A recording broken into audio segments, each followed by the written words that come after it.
Em debate vai estar exatamente este tema: Serviço Público, fazer mais com mais. Muito bom dia. Excelentíssimo Sr. Secretário de Estado Adjunto, muito bom dia. Caros dirigentes, funcionários da Administração Pública, senhoras e senhores. Gostaria de começar este segundo dia por, obviamente, dar as boas-vindas, esperando que este dia seja tão interessante como foi o de ontem, e iniciarmos e darmos sequência a um dos temas que, enfim, pensamos que é consensualmente, neste momento, encarado como um tema muito relevante para o nosso futuro, que hoje aqui tentamos quantificar. Começaria, portanto, por comentar um pouco o pano de fundo desta sessão. Temos hoje um conjunto de oradores muito interessantes, temos uma audiência que se vai compondo para um debate que pode ser naturalmente profícuo, mas temos um pano de fundo que é, obviamente, um pano de fundo difícil. Aliás, hoje estamos em dia de greve geral, portanto, estamos com contestação na rua sobre algumas das medidas que estão em curso. Mas isso não invalida que tenhamos aqui algumas verdades que hoje possamos discutir, questionar, digamos assim, e ouvir aquilo que podem ser perspectivas diferentes sobre elas. Uma delas, portanto, e começando por aí, esta ideia de um Estado com um peso excessivo na economia, na sociedade. E reparem que não o fazemos, em geral, na discussão, não estamos propriamente a questionar se o Estado faz aquilo que deveria fazer, enfim, se há um perfil de intervenção diferente do Estado. Estamos, em geral, a pensar em despesa pública. Esse tema que hoje, enfim, que alguém já chamou um monstro, é o tema, naturalmente, que tem que ser atacado. E, portanto, estamos, sobretudo, hoje a encarar um problema que é um problema de sustentabilidade do serviço público. E, portanto, esse é um tema que não podemos hoje evitar. E, portanto, esta primeira verdade que hoje, enfim, podemos questionar, mas que parece estar presente, esta ideia de fazer mais com menos.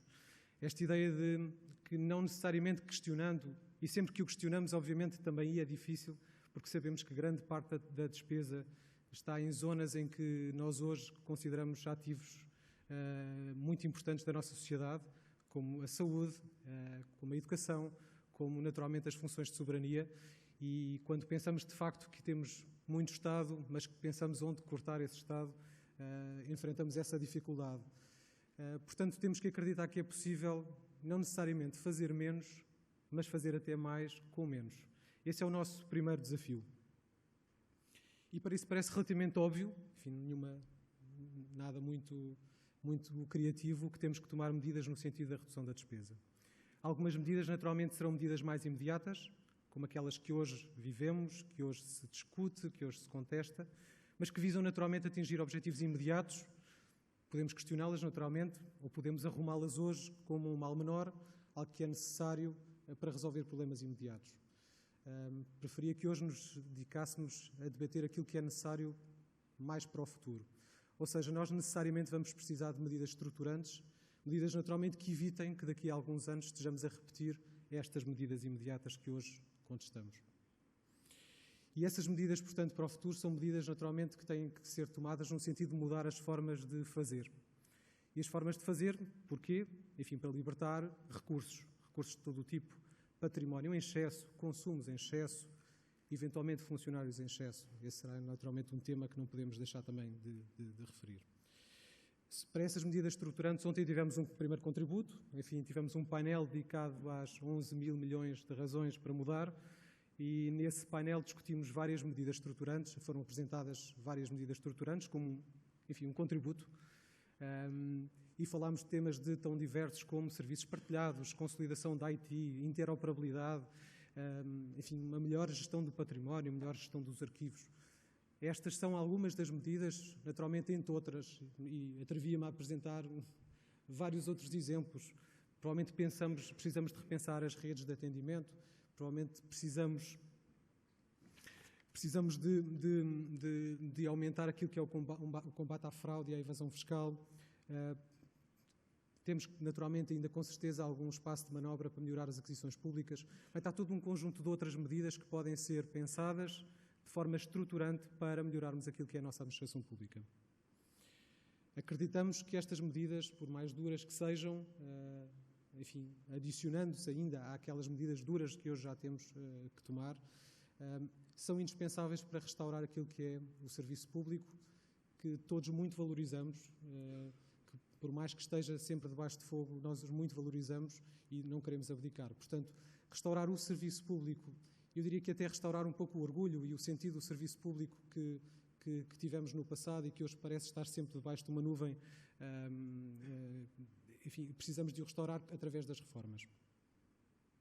Este é naturalmente um desafio muito complexo, um desafio do Governo, um desafio da administração pública, de cada um dos funcionários, porque naturalmente este tipo de medidas afetam-nos a todos. Mas hoje gostávamos também de trazer à discussão uma outra perspectiva, digamos que uma outra verdade, a ideia de fazer mais com mais. Este subtítulo, que foi sugerido pelo Diogo Vasconcelos, que mais uma vez evocamos aqui neste Congresso e que esteve também na base de todas estas discussões, pretende trazer uma outra ideia, um caminho que não será necessariamente alternativo, mas complementar. A ideia de que estas reformas, obviamente que são e têm que ser feitas e conduzidas pela administração pública, mas podem contar com mais parceiros, digamos assim, neste processo de transformação. E, portanto, mais, naturalmente, não com mais recursos, mas com outros que podem ajudar nesta reforma. E os outros são as empresas, a sociedade civil, cada uma das pessoas individualmente, o terceiro setor.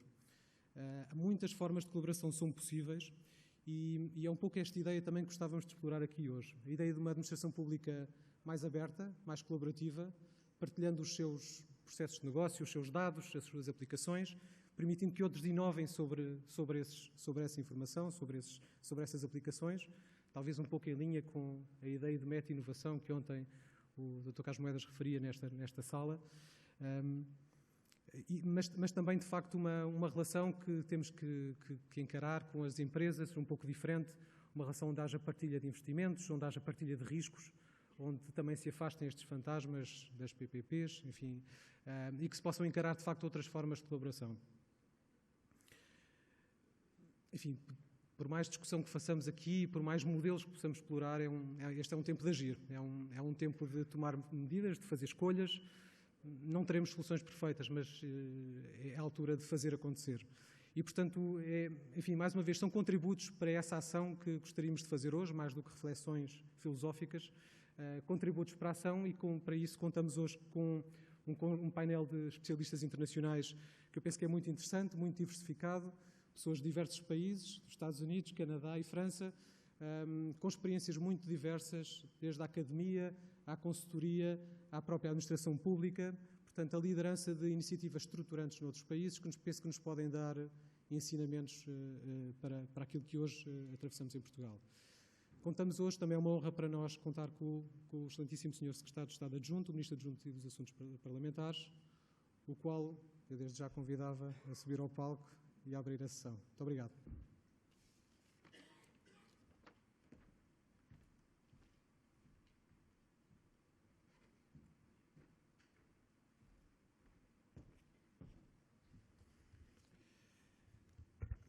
Excelentíssimo Sr. Presidente da APDC, minhas senhoras e meus senhores, felicito a APDC por mais este Congresso, que é, sem dúvida, uma referência no setor das TIC, e faço votos para que o efeito agregador e dinamizador do mesmo exponencie a utilização e o aperfeiçoamento das TIC em Portugal, quer no setor público, quer no setor privado. E é por isso, para mim, um prazer poder estar presente e, de alguma forma, poder também contribuir para o debate de ideias sobre alguns dos assuntos que tutelo.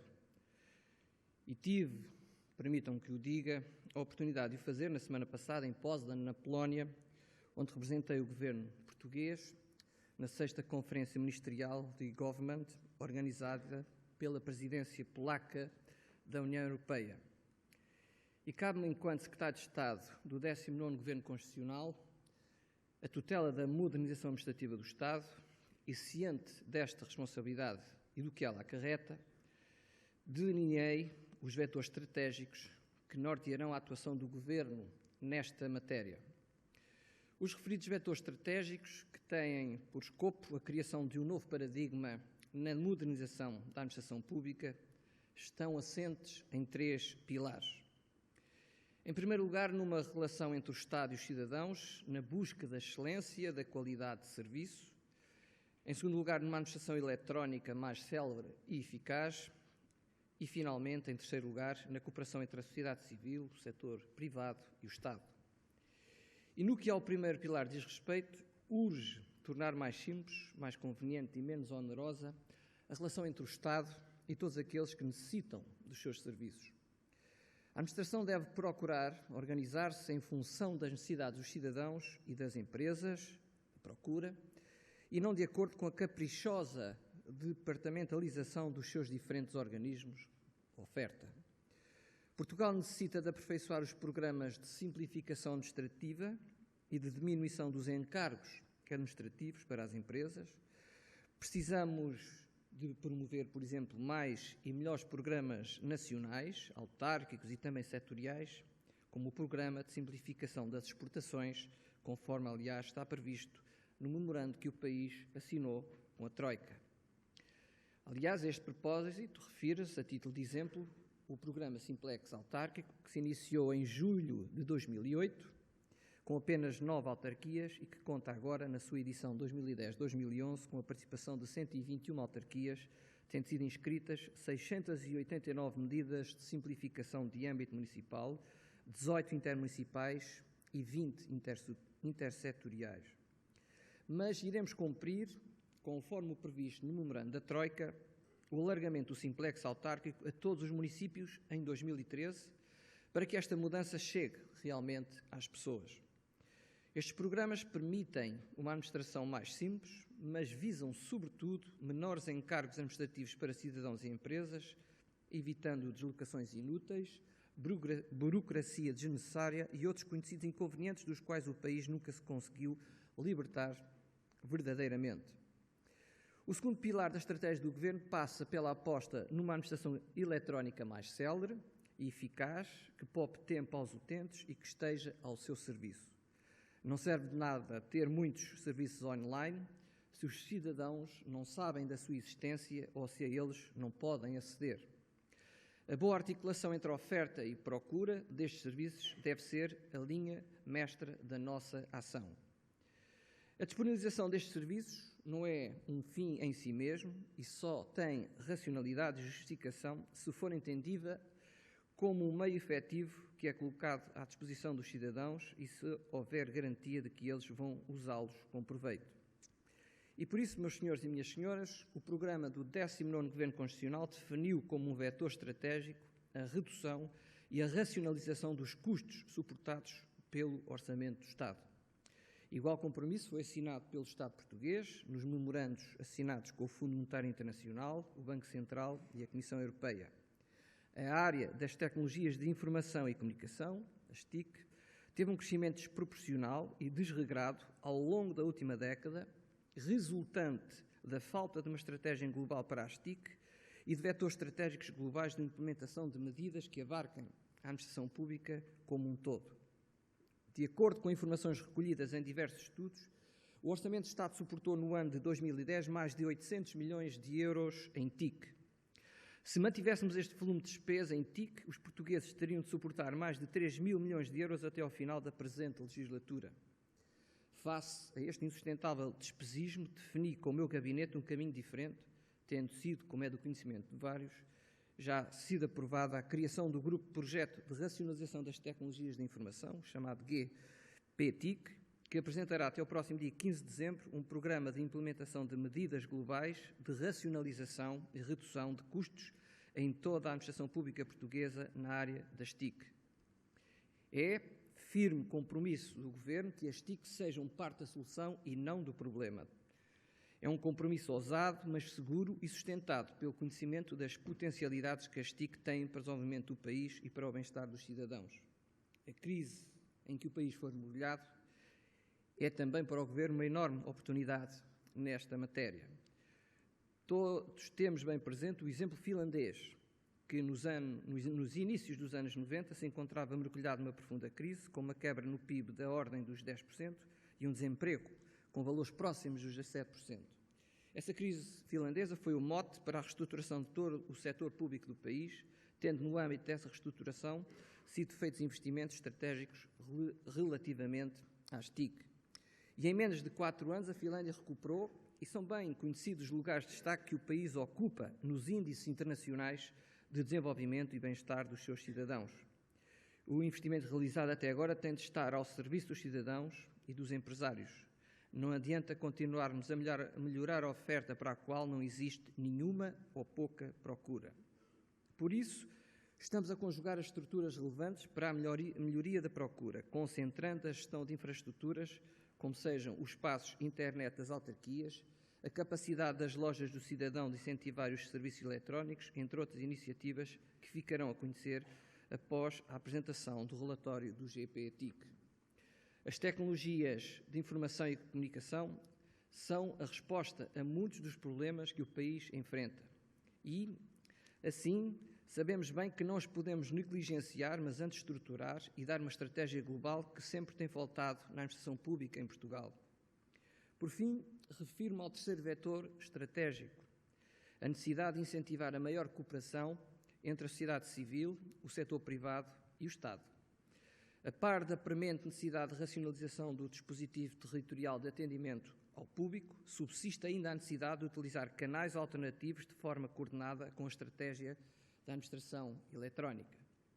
O Estado não se pode aliar das possibilidades de parceria com o setor privado e a sociedade civil, de que podem ser exemplo parcerias para a utilização da rede de serviços dos operadores de televisão por fibra, da rede de telefone, fixo ou móvel, do multibanco, da rede Pay Shop ou a utilização de quiosques eletrónicos de redes já existentes.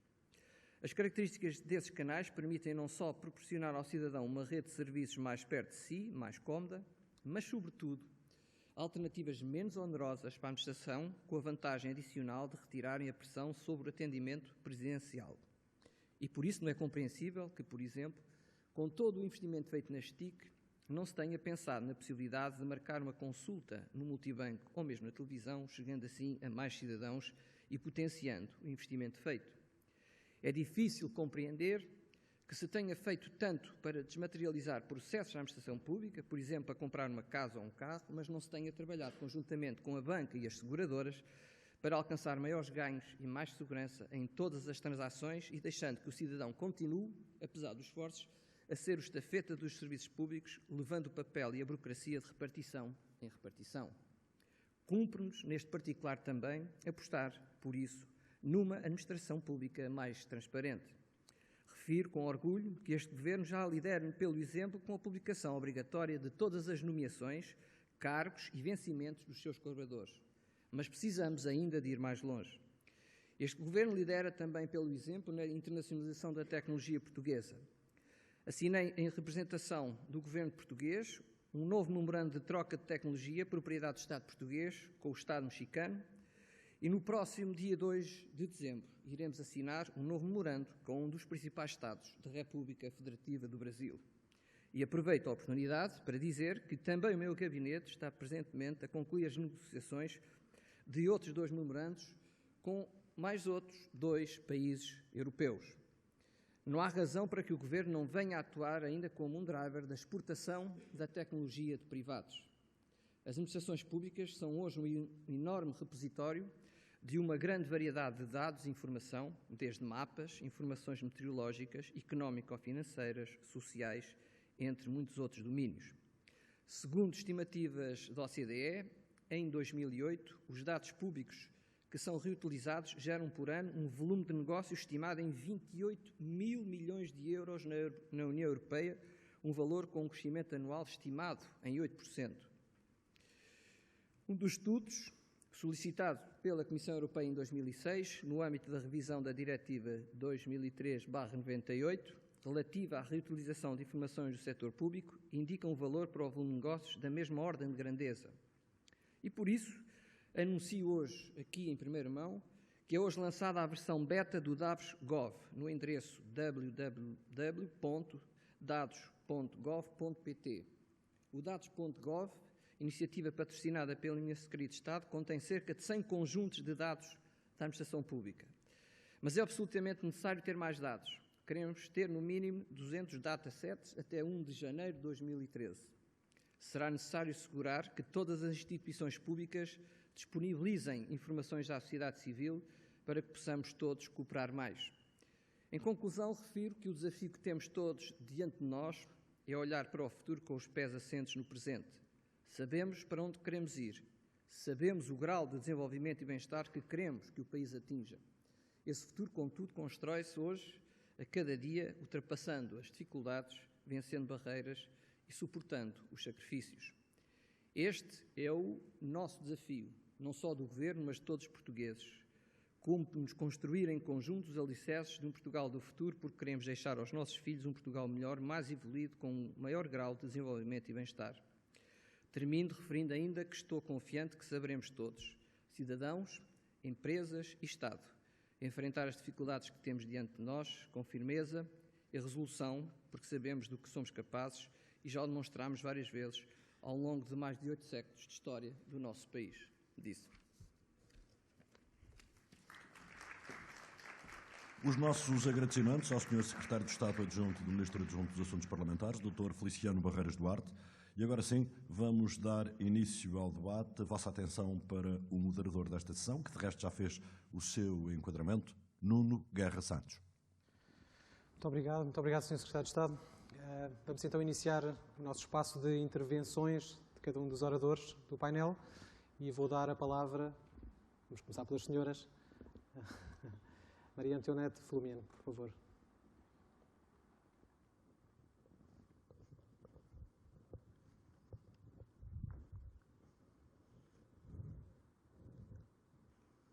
Thank you, Mr. Moderator. It's a pleasure to be here, and Secretary of State.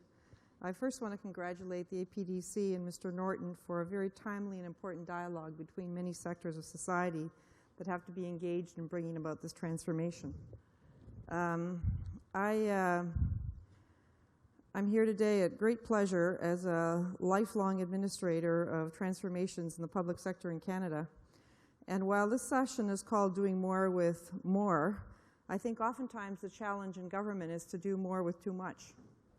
And the real challenge that I'll come back to throughout this, and I'm sure the other presentations and in our discussion, is that it's very important, in addition to doing the new things, that in government we stop doing things that are no longer necessary, that are no longer useful, and that are no longer productive. So my job this morning is merely to whet your appetite for the kinds of things that are happening around the globe and that will be of use to you as you do your own planning in terms of where we go. And to highlight some of the points that were already made by the Secretary of State, let's stop for a moment and talk about the value proposition in why we're transforming services in government with the help of technology to be citizen-centered. Lots of demands from citizens and businesses to deliver better, more timely, and personalized service. And all of this can be done while achieving better outcomes, both from an administrative standpoint and from a policy standpoint.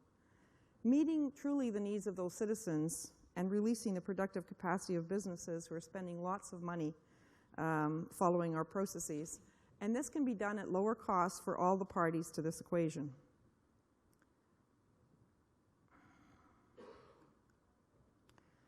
And this we know because of the things that we've already heard about. So I'll very quickly just point out that for citizens mostly, their interactions with government are overly complex, fragmented, and frustrating. The focus is on programs, not on needs. The programs have multiplied over time, which is why it's always important to look at how we have too much of too many things. This leads to that complexity and that redundancy of the many requirements that we have for evidence that citizens and businesses have to produce. This is nothing about the satisfaction ratings that citizens are constantly articulating with governments who ask them. And of course, in the last 15 years, we've had this continuing increase of how citizens use technology and social networking capability in their daily lives. And most often, they wonder why government can't keep pace. All of this is important on its own, and it's even more important because it helps to erode the existing trust and confidence that citizens have in the capability of governments to manage us through very difficult and interesting times. So, the challenge. Speaking in terms of service delivery directly, It has not been managed with the citizen in mind, and we've heard that again this morning. More importantly, because it's not managed that way, the work that we do is not necessarily, and very rarely these days, outcome-focused, which is something we have to get back to. There was a purpose for why these programs were originally designed. It's increasingly difficult to align the many, many players who are working in silos with some aging infrastructure, especially in our large social security systems. And we have to look at all of this against this backdrop of how we can work horizontally across governments in aid of better service. The existing back-end systems and processes consume increasingly valuable resources. This is the part that I talked about earlier about, unfortunately, in government, we're trying to do more with too much, and we have to look clearly at streamlining those back-end processes. And as a result of all that, it comes back to how we affect outcomes. We can't possibly be delivering against an integrated framework for citizens' needs. And that integrated framework is essential if we're going to make changes. So very quickly, what has a lifetime of experience in this area taught us about what citizens want? They want service that's personal, because the medium now allows the service to be very personal. They want it to be as simple as possible, understanding that there has to be some complexity, but we can simplify greatly. And because they're dealing with government, they want the service to be fair and equitable. They want governments that are very mindful of keeping their private information private, but they will consent to the sharing of all sorts of personal information if it's more convenient for them to access their services and benefits. This used to be a very big issue when I started working in this area many, many years ago. Now the technology has taken into account many of the security provisions that are required to run these kinds of complex systems, even in government. So the promise for citizens that governments are making these days can be summarized this way. We can modernize government by providing easier access to services and benefits. We can provide citizens with a choice in how to access these services. This can be done by training all of our staff to be respectful and to understand the individualized nature of that service. And more importantly, we do this with better outcomes. The opportunities for government are also very, very many, especially in these times of restraint. We can establish at the policy level a more integrated and coherent framework that includes new service policies and practices that are best practices for the entirety of government. We can look to modernize how programs and services are delivered by linking our front and back office functions to drive down costs, to introduce innovation as our employees begin to understand how this works, and to deliver faster and more timely service, which also has cost attached to it.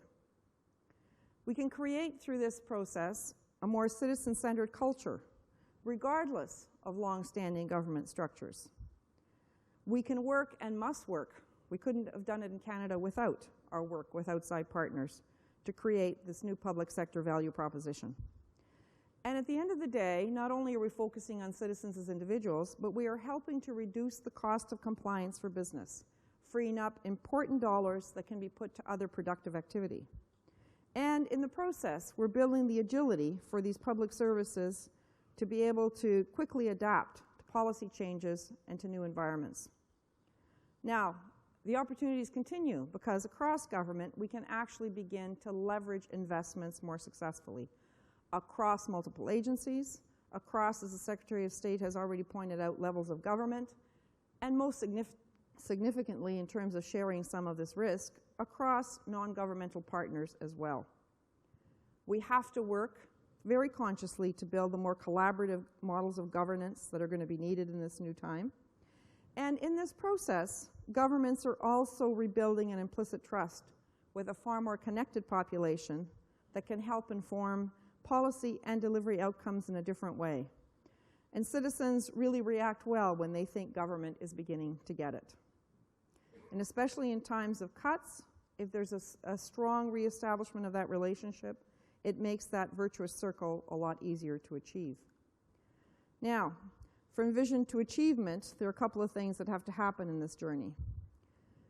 Governments and citizens together working in this fashion are dramatically and fundamentally changing the nature of their interaction in these relationships. That is what should be driving the restructuring, not some mythical vision of what's required out there. This is important because in economies like yours, like even in Canada's, at the heart of what makes citizens look at government in a respectful fashion and then follow its prescriptions is that there is a contract, a social contract, if you will, of the relationships between citizens and governments. And remember that citizens have many dimensions. They're not only the receiver of services, but they're also mindful of how government spends that money as taxpayers. And as the tax burden might have to increase across our economies in order to pay for what is to come, that is a very important connection to maintain and continue to explain to our citizens. Now, much progress has been made in the last 15 years across the globe. And I will not speak here to all these examples. I'm going to concentrate on one fairly quickly. But there have been governments that have achieved this vision at the level of whole of government. And there are four that I have studied in great, great detail over the years, and one I was directly involved in. The Belgian Crossroads Bank for Social Security is the one that I will spend most time speaking to. And they've been at this work for 30 years, and I'll come back to in greater detail in a moment. Singapore has done amazing things. It's a small country working in the scope of 5-year plans, and then all their national effort and will goes to trying to achieve those plans. Australia, I would argue, probably led the world many, many years ago, probably 15 years ago now, at many of the massive structural reforms that they were undertaking, leading to one of my favorite organizations, which is Australia Centrelink, which has now been restructured into an even bigger whole of government organization, which manages the Department of Human and Social Services across the Australian federal state. And finally, in Canada, we've made great progress with an organization created almost 8 years ago now called Service Canada.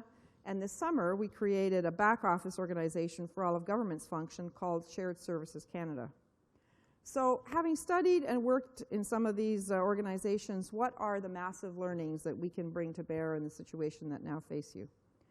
Well, the reality is that putting the citizen at the center of these service outcomes is in itself transformative. It's a very simple concept, but it's a very powerful concept that reconnects us with citizens and makes us more effective and more efficient than our traditional approaches. It also helps governments to reach more citizens.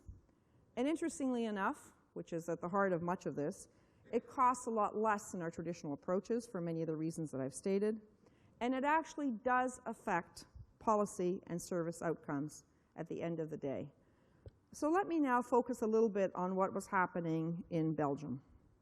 Belgium, for those of you that can't remember, let me just quickly tell you, about 10 million citizens, over 220,000 employers, and the Belgian social security sector delivers a very complex array of benefits and services that would be similar to the kinds of things that you're familiar with. These would include child benefits, unemployment benefits, old age pensions, guaranteed income, and the benefits of disability amongst the largest of the things that they deliver.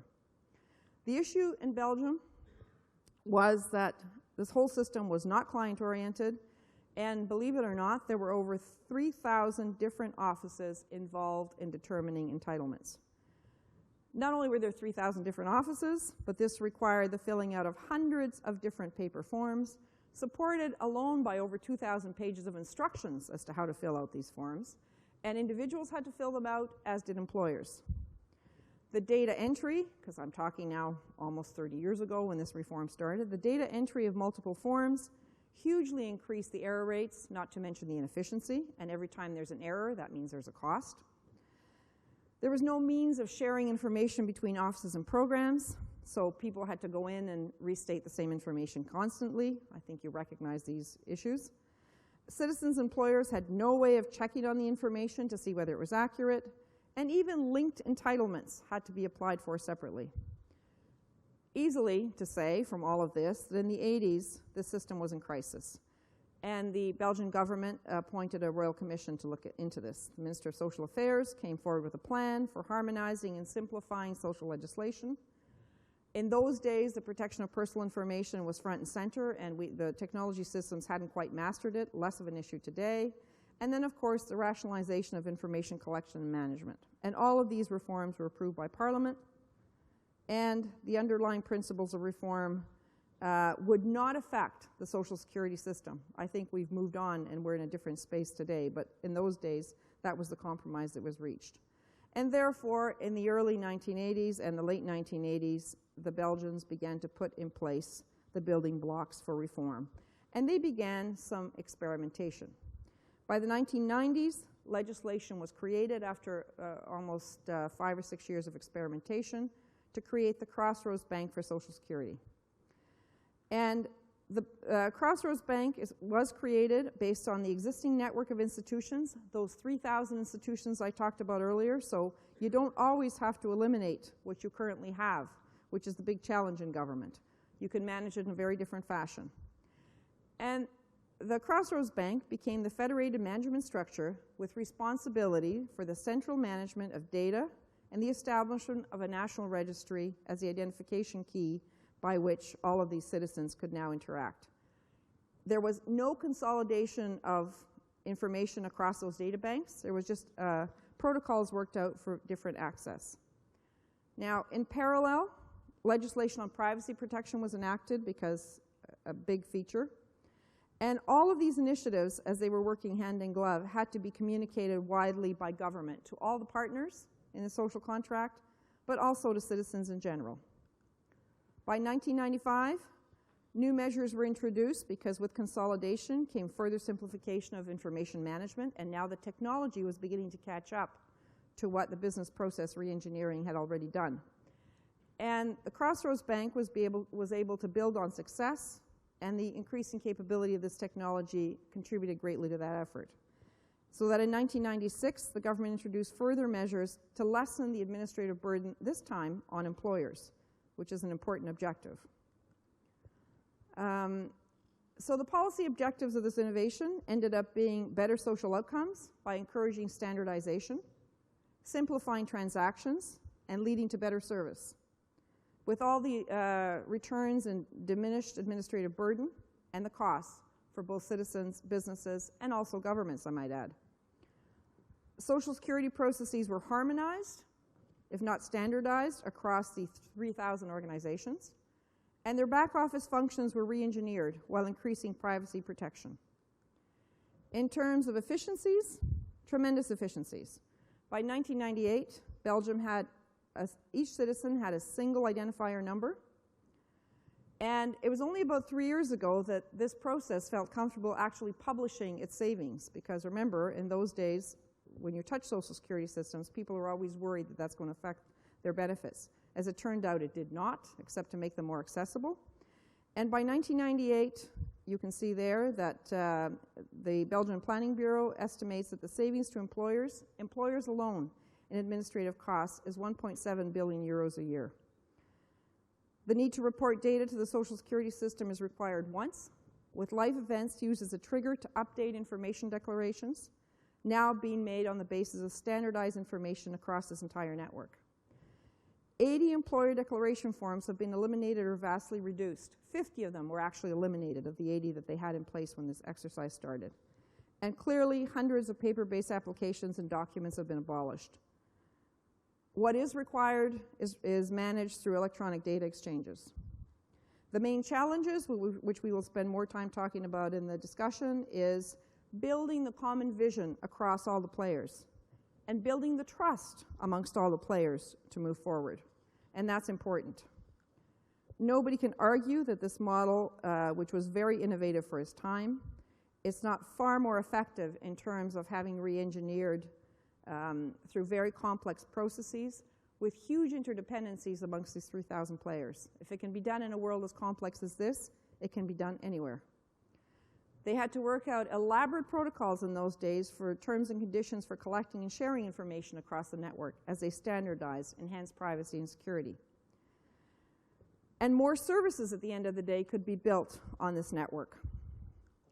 At the end of the day, more than 3,000 social sector organizations in Belgium have been linked for probably about 10 years now throughout what were then very secure internet connections to federal, regional, and local governments, with all those levels of government supporting the integrated social policy outcomes for both collecting information, safeguarding the information, and building services that are attached with it.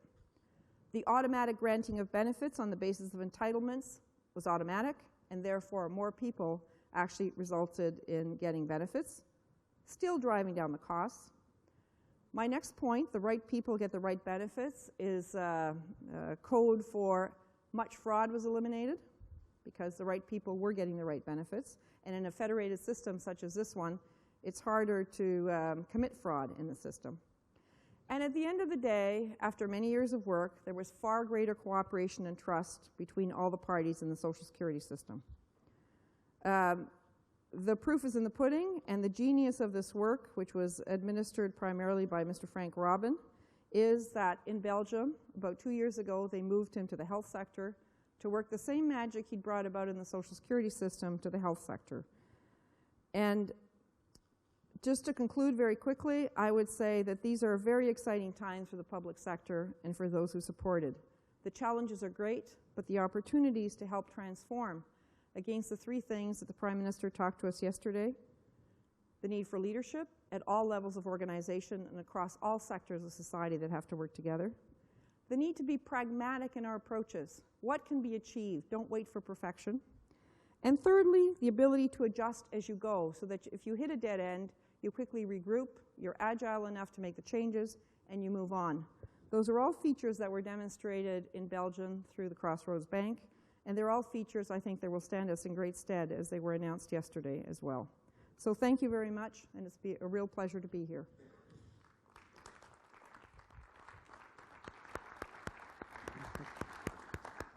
Muito obrigado. Vamos então continuar as nossas intervenções. Eu vou passar de seguir a palavra ao Antoine Bourgidou. Antoine, please.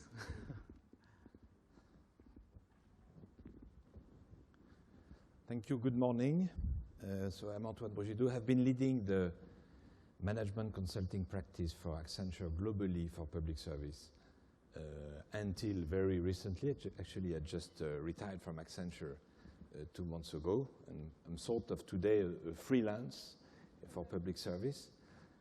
At the same time, actually, I'm engaged in a new activity in the private sector, developing a startup, an industrial startup for the private sector, which has nothing to do with the public service, which gives a good understanding of what's going on in the market for industry in Europe.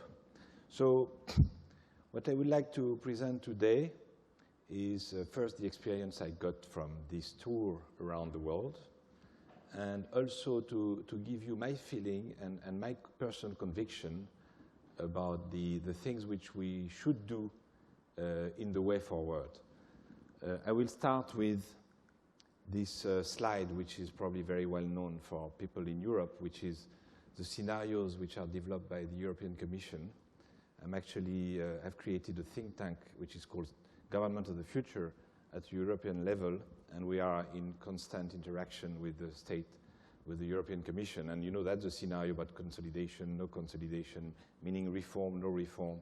And what we see in Europe, not only in Portugal, but you know that around all Europe, including France and potentially Germany, there is a need to radical transformation of the public service with a much more efficient public service overall to face the deficit and to relaunch the economy. The thing that we see, that we have seen in the past, is that I would say governments around the world have put in place different strategies, which I call lean government, which is very much about not changing anything in terms of organization, but improving the efficiency of services and taking out all the non-added value activities. The other one, which is reset government, which is the actual restructuration of government. Another one, which is digital government, which is putting IT in governments. But finally, what I think today is that it's probably, and we'll come to that a bit later, it's time for what we call innovative government, which is not only about cutting costs and improving efficiency, but it is around growing the economy and how public service can help in growing the economy.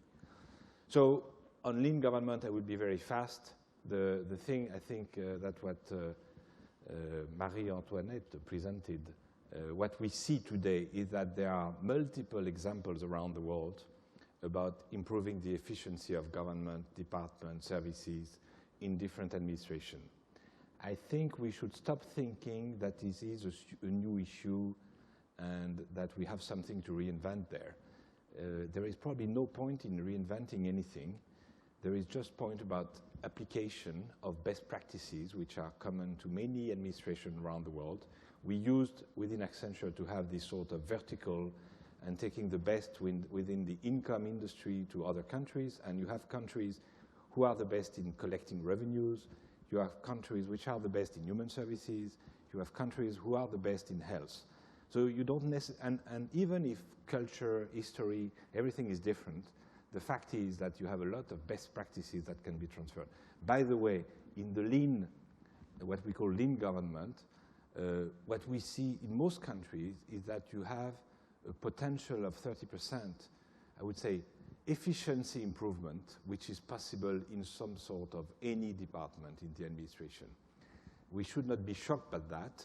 When I'm saying that to the financial department in France and the accounting department, they say, no, that's not true. But unfortunately, it's true. That's the reality. So let's make it happen. And we have the example here in Ireland. But this approach is spreading around with very well done techniques that we should just implement.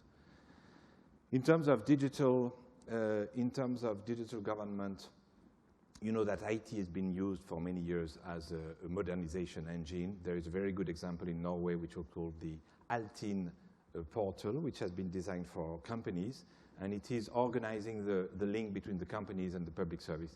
Extremely efficient, a data repository for each company, which is centralized. When a company gets connected for any sort of administration process, they don't need to re-put their data or anything. It is totally collaborative, and it is in a certain way improving the efficiency of companies. So it is helping to grow the economy. I think a very good example, a solution which can be transferred anywhere in Europe and potentially elsewhere. Third example, the French example, which is, I'm French, so I'm taking advantage of that, RGPP, which is the state reform sent by Sarkozy. The funny thing is that Sarkozy is never talking about it. Why? Because the image of RGPP is very bad in France. Why? Because it is hard, because you cut costs, you do mergers, you do restructuration, and although he's doing it, he's not saying he's doing it. The fact is today the French government has reduced its cost by 7 billion in 3-4 years, which is quite an achievement. And they have done that, and we have been participating in that through a systematic review of all the administrations across, and taking all the potential actions you can imagine, which are mergers, lean, re-engineering, reorganization, IT department. So I think it has been extremely efficient. There is 350 projects around France going on.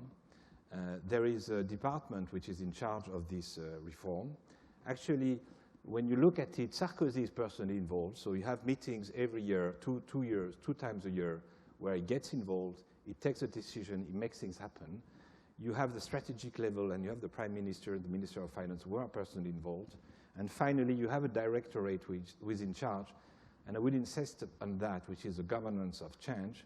I think the reason why change is not happening in many governments is that governments are usually extremely fragmented, extremely decentralized. Nobody has the power to reform. The culture of change is limited in a certain way. There is limited methodology and tools. Everybody is reinventing things. What they have done in France, they have put a state modernization department. It is powerful. It is attached to a minister. It is attached to the president. They are pushing methodology, tools, techniques systematically across. Obviously, they need to do some top-down and bottom-up approach. But I mean, it is done in a very professional and systematic way. I think this is the only way out. We should stop thinking that things are going to come from a bottom-up approach where everybody is making his own menu and thinking, yes, should I do that or should I? It has to be systematic. That's a lessons learned from the reform. Now, what's next? The problem is, today, unfortunately, the state reform, it's even probably a bit too late. Because not only should we reduce the cost, but we should grow the economy. And if we know that if we just reduce the cost, we'll just go down, and that's not only for Portugal, that's all Europe. So how do you balance growth and state reform? And I think that's the way forward, which is how do you align the public and the private resource on areas which are growth potential? And actually, there are already some countries doing that. you have opportunities for growth where public service has a strong impact. Obviously, the technology is one. Putting technology both in the government and in the private sector is a growth engine. The green economy is something which is very powerful, and the state can be very involved in the green economy. All the areas around employment and the different ways of creating employment is a very growth economy. Healthcare is a new economy for us. I think we should stop looking at healthcare as a cost again. It is a growth engine, and what we call the aging population. These are examples. But if I go more into details, Amsterdam have been doing that for many years now. They have launched a program. They are trying to be the city, the green city in the world. It is a public-private partnership. It is a business case-based approach. I mean, they have hundreds of initiatives that they are putting in place. A good example of that is that, for example, they have, you know, in Amsterdam you have multiple shops. And normally, traditionally, you have a truck delivering goods to each shop around Amsterdam. So you have many trucks delivering many goods. What they have done now, they have put trucks which are common to all the shops. So they go to one place, they charge all the goods, they go through the city with one truck. And do you know what they do afterwards? They take the garbage back in the same truck. And then they fill it with electric power. So I mean, this is just an example. But when you add this multiple example, and when you put the private sector in charge, you create a new sort of area where there are new activities and new potential.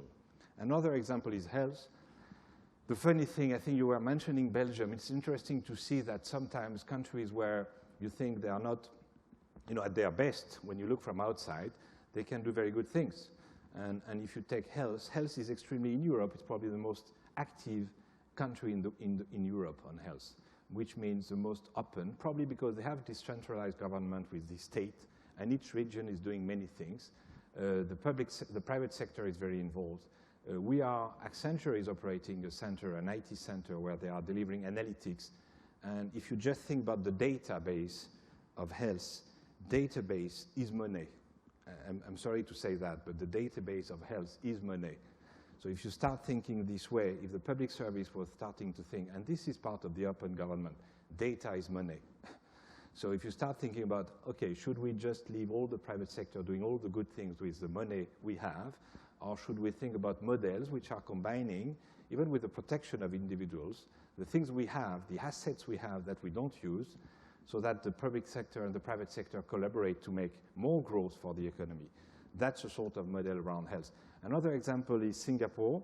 Singapore, it was mentioned by Marion, is obviously the traditional IT example. The position they are trying to do, they take today the digital hub of Asia. They want to be the place delivering IT services throughout Asia. I think that's something interesting. You could think a bit like, you could think about a model where in the future some countries will be, Norway will be very good at Altinn, which is a portal private-public sector relationship. And maybe they will export their Altinn program to other countries, and maybe they will operate the Altinn program for other countries. And maybe Singapore will operate a certain number of activities for other countries. Why? Because they are just the best. Is there an issue with that? Not necessarily. It's all around the way you build the system and the approach so that the countries still have the control about the main things. It's a bit revolutionary. I'm taking advantage probably of being not anymore with Accenture because Nuno and Luis may be worried about but you know, that's, I think, the reality and the trend of what's happening. So what does it mean for us? What does it mean for the public service? I think there is a journey ahead, and I think it's very much in the public service civil servants' heads about the way they look at the future. I think the future is around public entrepreneur, which is how do we put in place new business models which will combine public and private? How do we use technology to make that happen? How do we put in place large-scale policy shifts? And how do you take advantage of all the resources you have creatively so that you both reform the state, make it more efficient, use all the best practice we have on lean, re-engineering, reorganization, restructuration, which is again something which is very well known in many places, with something which is more around growth, bringing the private sector in the game and making the country grow globally. Because again, we won't survive just by cutting costs. Thank you very much.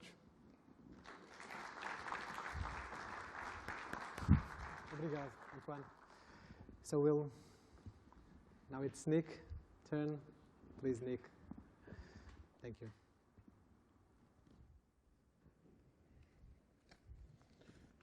Good morning. It's a pleasure to be here, and I'm very happy to be able to share some ideas about the future. I want to introduce a couple of new concepts that I think are very exciting, and I call it the elastic organization. You know, we're at a point in our public sector and private sector where everyone is rethinking the way organizations are operating. We've heard it from our panel members already, some great examples. And I do agree that there's lots of best practices right now that can be exploited to all of our advantage. But there's several new things that are on the horizon that will transform our organizations in ways that we never thought possible. And what I'd like to do is start with a little bit of history, if you can bear with me. And that history is with Portugal.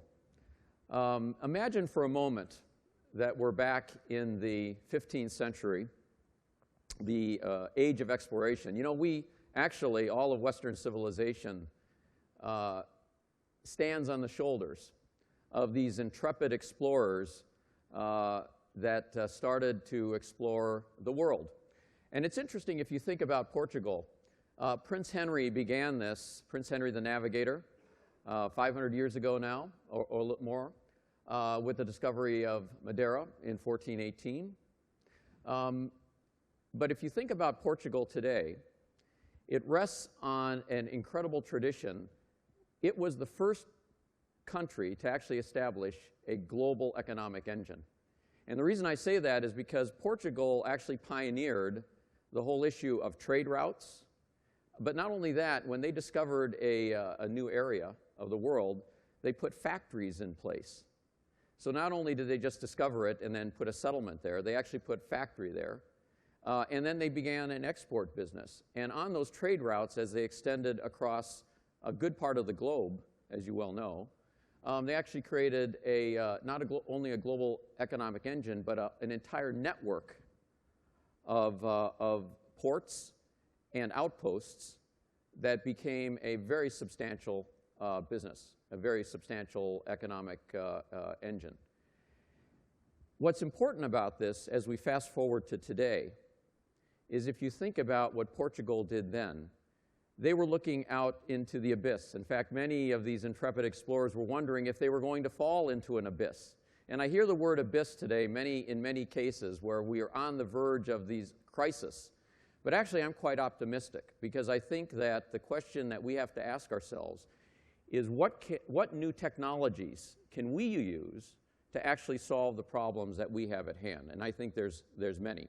You know, it's ironic in many ways that every time human civilization faces major problems, we seem to have new innovations and new technologies available. And the same was true 500 years ago. You know, mathematics, technology that was developed in the 13th century and the 14th century ushered in an entirely new era of human civilization. So let's look at today's world. I think we live in an elastic world. What I'm trying to represent here is the grid, the internet, if you will, the electronic interconnections that crisscross our globe today, that provide instantaneous access and instantaneous relationships across the globe. Today, each and every one of us can actually establish, and we do every day, establish new relationships with people that we may have only weak ties with, but we also stay in contact with individuals that we work with, our families, our children, and so on. That capability is only beginning to be understood, but it gives many, many options to us in the way that we structure our organizations and the way that we work that we haven't even imagined yet. And I call it the new age of exploration. So, first message is we're in a new era of exploration. Our children are going to be exploring all of this, but this gives us new options today to actually be able to run and involve new organizations. So let me talk about a little bit about what I think the new organization looks like, and then I'm going to apply this to the public-private sector cooperation, new public-private partnerships. So let me start with an example. Many of you have a smartphone. This happens to be an iPhone, but there's lots of smartphones on the planet today. The estimates are there's about 2 billion of these that will be around in roughly about 3 years. Now, the question I ask you, is this just a phone or is this a platform? In other words, does this just allow you to communicate or does this allow you to do many other things? See, for many years we looked at these as simply phones. Today, this is actually part of a vast platform that connects individuals, creates new applications, creates new commerce, creates new technology. In a sense, the platform that supports these phones actually is the new ocean, if you will, for exploration. Now, why that's important is because if you think about the way that we operate our organizations traditionally, each company, each government has had to create capabilities that they own. Today, billions of dollars are going into investment to create better and better platforms that crisscross our world and those capabilities that are in those platforms are now available to everyone. The good news is that we share the cost, we share the investment in building those platforms across many thousands of organizations. And as a result, the cost is lower, and the availability of these platforms are universal. So that's one area where we can save costs, which is around platform. Now, the other interesting thing is, how many millions of individuals are connected by this platform across the world? Whether it's an Android platform, whether it's an iPhone platform, whether it's a RIM platform, just think of the millions of individuals that are interconnected. And if you look at what has been done with these smartphones, many productive organizations have begun to work together to develop new applications and offer new services through the combination of the platform and then all those partners that work together to do that. And many of those partners don't even know each other, but because the platform provides a common set of capabilities, things are coordinated and collaboration can take place in a way with lower friction than we've ever thought possible before.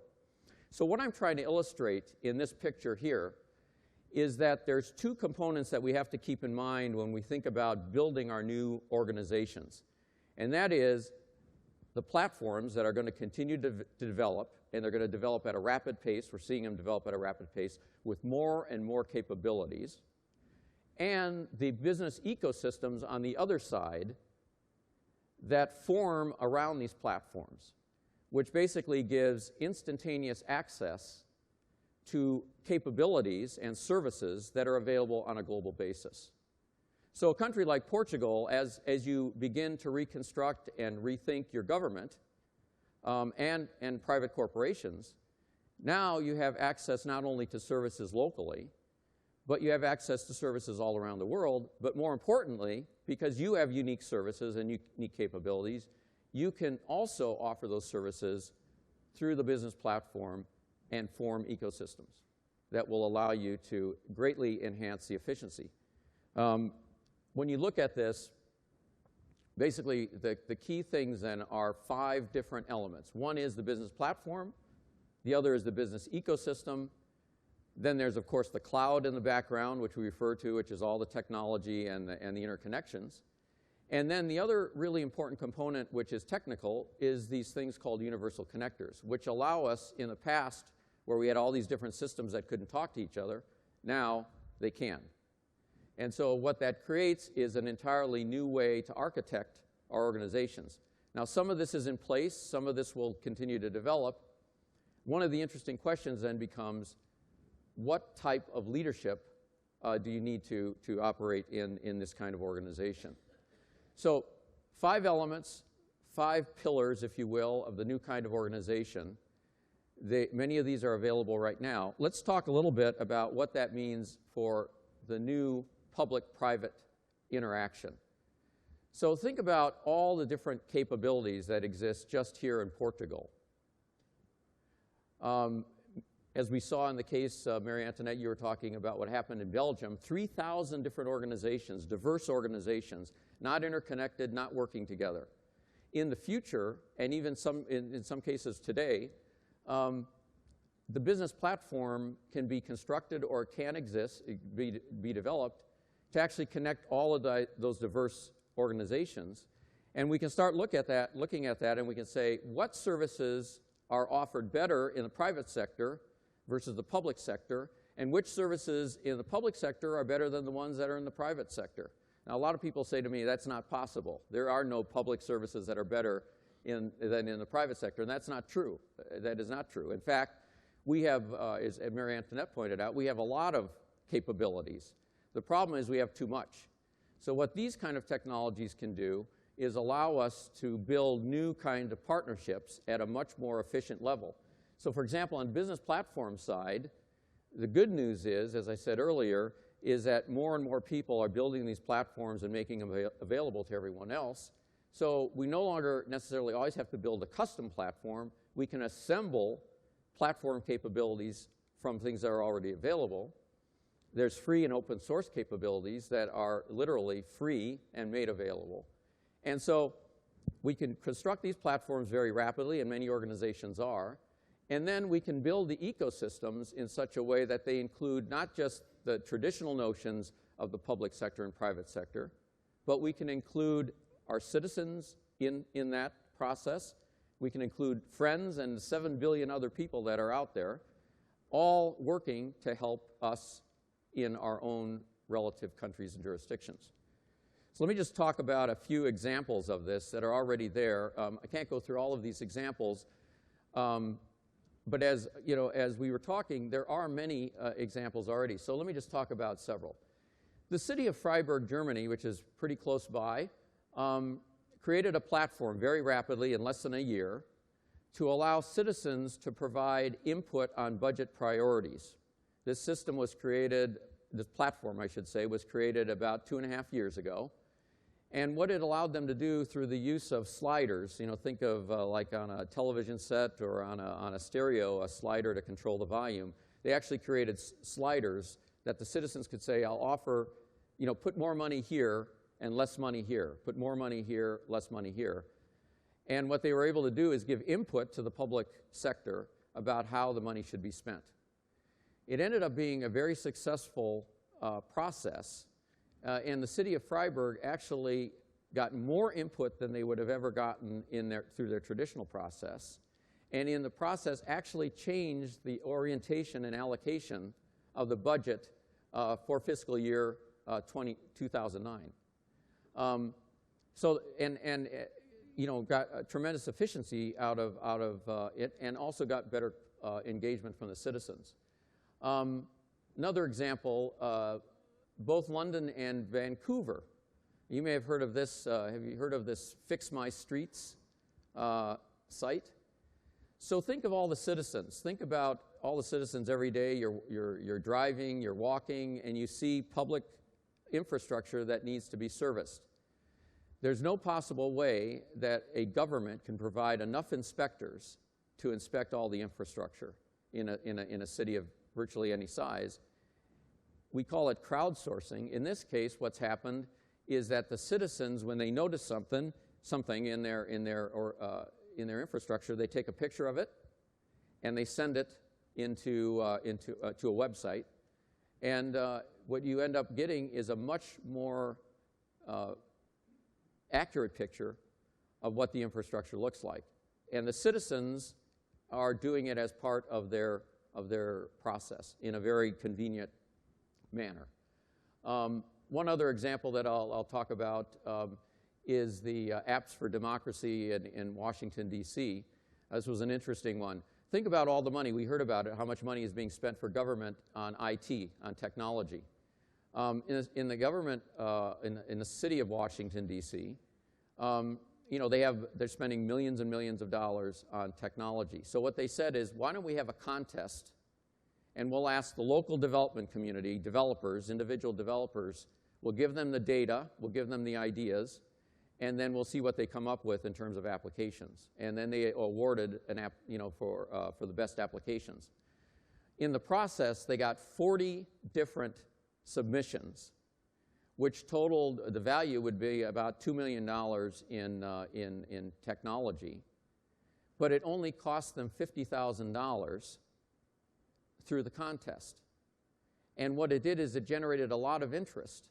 And now what's happening in Washington, D.C., and ultimately it actually inspired the United States federal government, is to actually provide data, open data, make the data available, give it out there in the public, and then allow developers, software developers, to do things with that to provide capabilities to the citizens and to the government.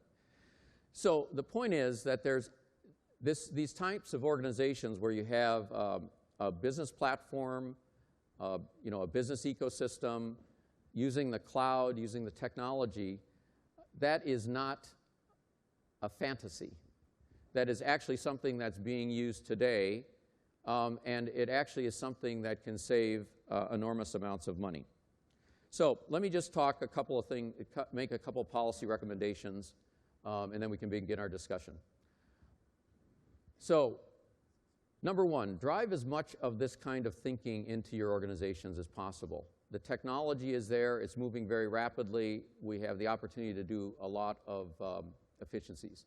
Secondly, as many of our speakers have said in this program, eliminate friction and also eliminate fictions. Unleash those assets that exist that we already have, connect them together with other assets, and we can renew our organizations. Number three, maximize the ecosystem. All of these individuals and companies and groups are now interconnected instantaneously. So it's a matter of how do I create the biggest possible ecosystem that I can to work in terms of my own organization. Combine the differential competencies. As I said, in some cases, government is better than the private sector. In other cases, the private sector is better. In some cases, the citizens come up with ideas on how they need to be served in ways that are better than we could ever figure it out ourselves in the public sector. Link before you actually build an asset. So there probably are assets out there that you don't have to build. You can simply either rent or you can even maybe have for free. So link before you actually build an alliance before you actually build an asset. Begin with experiments. Cultivate a new type of leadership. We don't have time to go into it. There's a reference to a website that you can go to that I run that you can talk more about the sapient leadership. But the idea is that the way I put it is you can't command, command and control management. You can't command an ecosystem. So these kind of models require more of a process of leadership, of bringing people in, attracting them, helping them to work together, and orchestrating, more like a conductor of an orchestra, orchestrating how things get done. And then finally, think about, and Marie Antoinette brought this up, think about what the platform can do. Because everyone is interconnected, because you can actually observe what is going on in all these interconnections when you work through a platform, the ability to regulate becomes a lot easier. A lot easier.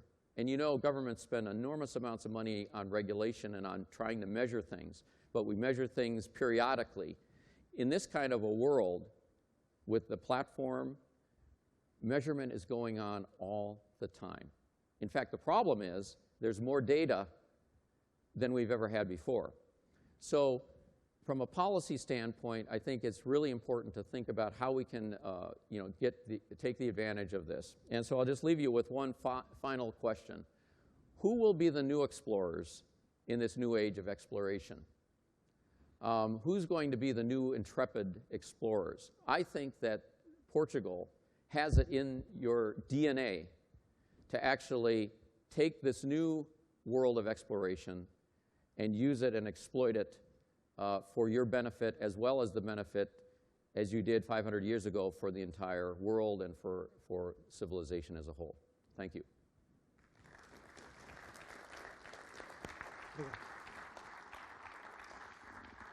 Thank you, Nick. Muito obrigado. Terminamos esta ronda, digamos assim, de intervenções. Já estamos próximos da hora de terminar a sessão. Iríamos tentar simplificar aqui um pouco o debate. Eu vou pedir enfim, apenas uma ronda aos nossos oradores e vou-lhes pedir que comentem, enfim, alguns temas que queiram destacar e que queiram, enfim, passar como o seu contributo final, digamos assim, incidindo, e vou-lhes pedir um pouco que incidam o seu comentário sobre 2 ou 3 temas que eu identificaria como, enfim, aqueles que nos preocupam no imediato de como traduzir estas ideias que foram aqui passadas, desde cortar os custos no imediato, no curto prazo, passando pelas ideias mais transformacionais de como mudar, de facto, as formas de fazer no governo, na administração pública, até, enfim, esta ideia de uma administração pública como uma plataforma, esta ideia de uma administração pública mais elástica, usando os termos que o Nick empregou. A verdade é que estas transformações, em geral, implicam investimento e, obviamente, os recursos que temos hoje são escassos. Em geral, estas iniciativas de transformação implicam uma governação complexa, forte. Enfim, que espaço é que existe então, e neste contexto, para uma colaboração de facto com o setor privado e que representando naturalmente também aquilo que são os interesses de uma associação como a APDC e que representa uma indústria naturalmente e que está aqui presente. Por isso eu vou pedir enfim, um comentário geral a cada um dos intervenientes. Provavelmente vamos seguir a mesma ordem. Maria Antoinette, could you please comment? Thank you, Nuno. Sure. Let me speak a little bit about the things I've studied, but more importantly, the 30 years I did as a professional technocrat and public administrator. In making these huge changes, and I think Antoine referred to this, governance is going to be key for you. And I stress governance rather than spending all of your time restructuring pieces of government. Bureaucrats are very good at spending their time restructuring governments in the sense of this department changes the name, changes the responsibilities, and all of the effort of the organization goes to the internal work. If you're going to keep your eye on the transformation ball, you have to develop new models of governance that don't necessarily restructure, because you don't want to restructure until you figure out in aid of what you're restructuring for, right? So in the case of, for example, the work of the Crossroads Bank, it took them close to 10 years before they started to build the legal structure in terms of legislation. In the case of my own work at Service Canada, 18 departments, pieces of 18 departments were put into one place to try to bring about what ended up becoming Service Canada. We didn't do it by reorganizing the government. We did it by having a cabinet committee that was my executive sponsor for bringing about this transformation as a public servant. But we also did it by giving me control of their budgets. So follow the money is always an important feature, and therefore the governance processes you set in place are ones that are going to force the discussions of relationships, the discussions of how you create that common vision, and how you align to that common vision. Because especially in times like the ones we're entering into, you don't have a lot of time to always play to the lowest common denominator of consensus. You want to drive that vision, you want to be innovative, and you want to transform. And your time frames for doing that should be relatively quick because of the challenges before us. So your accountabilities have to be clear in this new governance model. Someone still has to be in charge. Don't go and reorganize and restructure the government immediately because you want to see a little bit more about what you need and what, quite frankly, you can eliminate in the process. Executive sponsorship is going to be key to you, and budget controls are always important. The next feature I just want to quickly touch on is the notion of how you finance these reforms and how you drive them. And I ended my comment on governance with budget, and I'll pick it up here. There are many ways and many examples that have been used around the globe to how you finance these reforms. I did the work I did in Service Canada at the time of budgetary surpluses. And strangely enough, 30% is easily achievable, Antoine. I agree 100%. When I was doing the transformation I was involved with, governments didn't want those size of dividends because we were in a budgetary surplus. Now we have to model what we do for those financial reforms against the prospect that we have targets. Those targets have to be set at the beginning.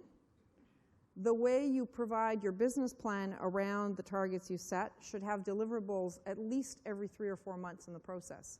You can't wait for a year or two to find out whether you've met your targets. Be vigilant on watching those financial targets and set them.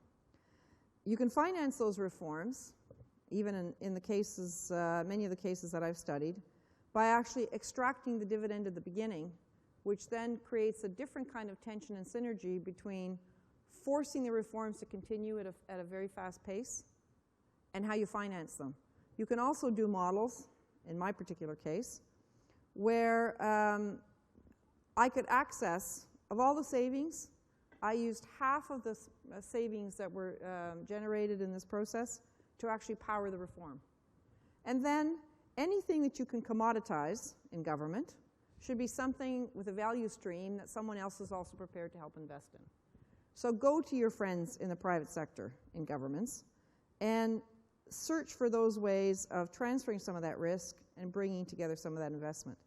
And in today's age, don't underestimate how much of that investment has already been made in technology. And it's a function of managing it very differently and bringing it together. In the first few years of many of these initiatives, it's the business process reengineering that pays the first dividends as technology catches up and as you have to make more investments in that technology. And finally, in terms of governance and how you drive the reforms from a financial standpoint, I think in the work I did at Service Canada, we pioneered something that helped to drive that process and keep it current. We actually brought in very, very senior people at the most senior levels of government, from the major systems integrators and management consulting capability that had global reach around the globe. We created merged teams in a collaborative context of people who were going to be the public entrepreneurs in the public world with those who had expertise from the private sector, and I put them on the same management team. They were able to leapfrog reforms, bring them in from the private sector, introduce them in a public sector context. The leadership from the public sector made sure that they could be translated in a way that was going to have traction in the public sector. And that tremendously added leverage to the kinds of reforms that have to be done. And finally, if you're giving advice to governments, legislation and regulation should be your last tool. In a public entrepreneur space, you generally create those laws for a generation, and you don't want to be creating laws that impede your innovation. Thank you very much. Antoine? Okay, so I will try to be quick. No, just coming to the public platform. Just 2 examples, taking advantage of my new positioning as a manager of a private company. When you are creating a company, you need what? You need to employ people, you need to recruit, and you need some subcontractors who are able to deliver certain products. And so what do? How do you find these guys? When you look for a profile, surprisingly, I discovered that looking for somebody, although there is a very high unemployment in France, is extremely difficult. Why? Because you don't have any easy entry point to get the resource. So either you go to a headhunter, but you know, if you want to recruit a young guy, a young engineer with 2 experience, you're not going to pay 20 or 50,000 euros just to get a young engineer. Then you go to a school, but the school, they look after the trainees. They don't look after the guys who are out of the school. Then you look to the association, and so on and so on. So it takes a lot of time. And it happens that, for example, in Germany, you have what we call the virtual labor market, which is a platform where all the unemployed people put their profile and all the hiring people put their requests. And you have, on a day-to-day basis, to sort of balance, and you find the profile. Very basic, very simple, does not exist, which means that for a startup company, finding a resource is a fight, it is a battle, it is 100% work for many days. Second example, subcontracting. So I'm thinking, I'm using, in this industrial company, I'm using rubber track, which are very light, which needs to be very light. So I start thinking, okay, rubber track, you see that on the Caterpillar everywhere, so very easy to find. So I start looking into that. But in fact, the producer of these engines are both big multinationals. So I thought maybe there is in Europe 1 or 2 companies who are still building rubber tracks. First, there are very few.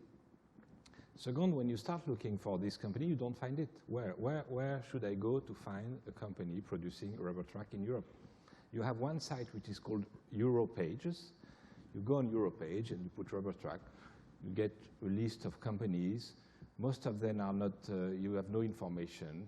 You don't know what they are doing. You don't know their products. You know, they did not fill the data, most of the company. So what did I do after a while? I found 1 or 2 Italian companies. I tried to talk to them. Not totally easy, actually. They look good, but they don't react. And I took the famous site, which is called, for probably you know that, Alibaba.com. It looks very funny. This company is trying to buy Yahoo, so it's not a funny company now. It's a very powerful company. It's a Chinese site where you key in your data, your products, boom, you have 10 companies providing the product. Then you call the company, you send a mail. 4 hours later, you have an answer. Any day of the week, Saturday, Sunday, Friday, every day. So they give you back the product. Then you send your request, okay, I need this. Oh, okay, Mr. Bourgedo, blah, blah, blah, blah. And you know, you enter and you find 3, 4, 5 rubber tracks very easily. Not in Europe, nobody's producing anything. So when I think about that, maybe we might be missing something, and that might be a bit of the public platform of Nick. Thank you, Antoine. Nick? So, you know, it's a little hard to talk about these new organizations. I was trying to talk a little bit about the future, but let me just focus on something that exists today and build on Antoine's point. When you think about the fact that the world is already connected, I mean, there's virtually no place on the planet that is not interconnected at this point. And all the investment that's going into this every day, it's close to $1 trillion a year that's going into these devices now, regardless of what economic. This is the one, for example, the mobile space is the one shining example globally of where there's growth. And it's been growing regardless of what's been happening in the financial sector. So the point I'm trying to make is, and you saw it in the case with China, right? They're making use of technology and capabilities that are already here.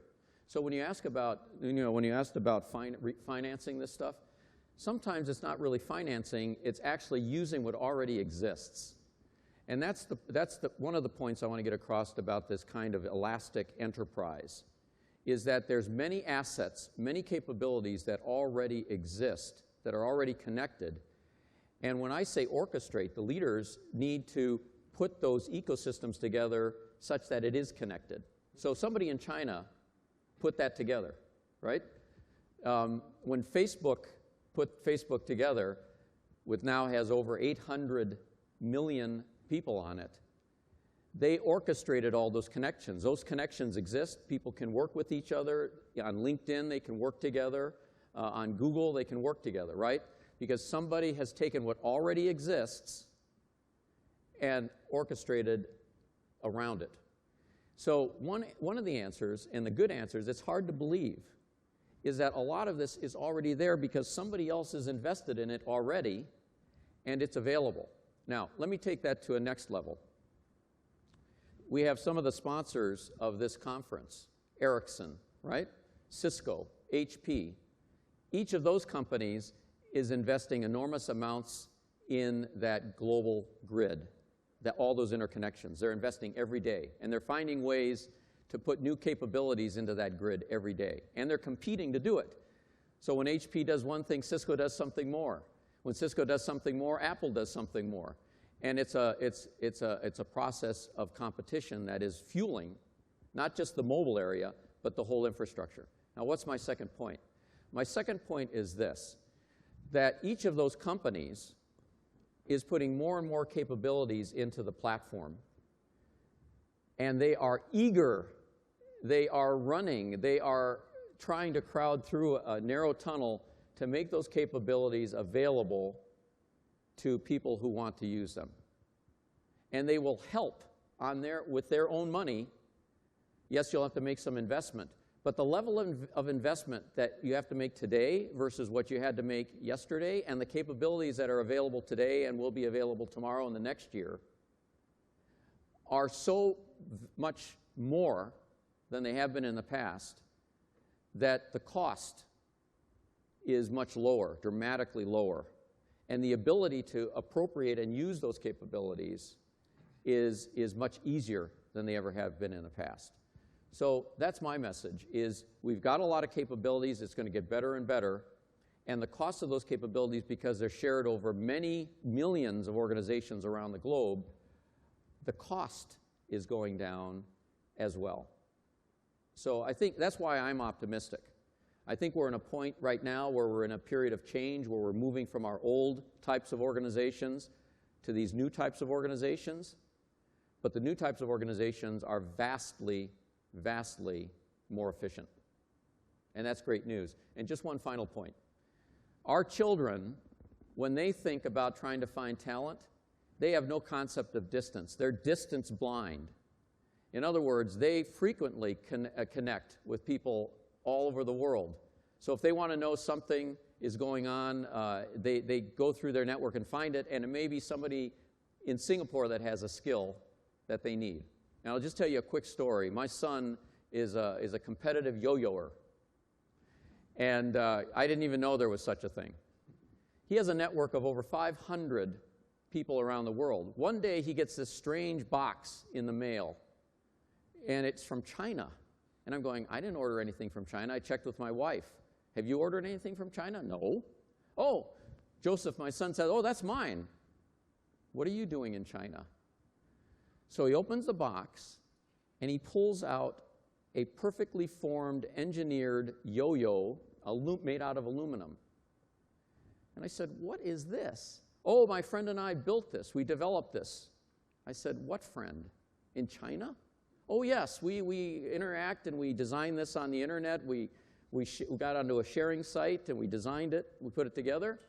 And it just turned out that his father is a machinist and got permission from the company to machine this yo-yo.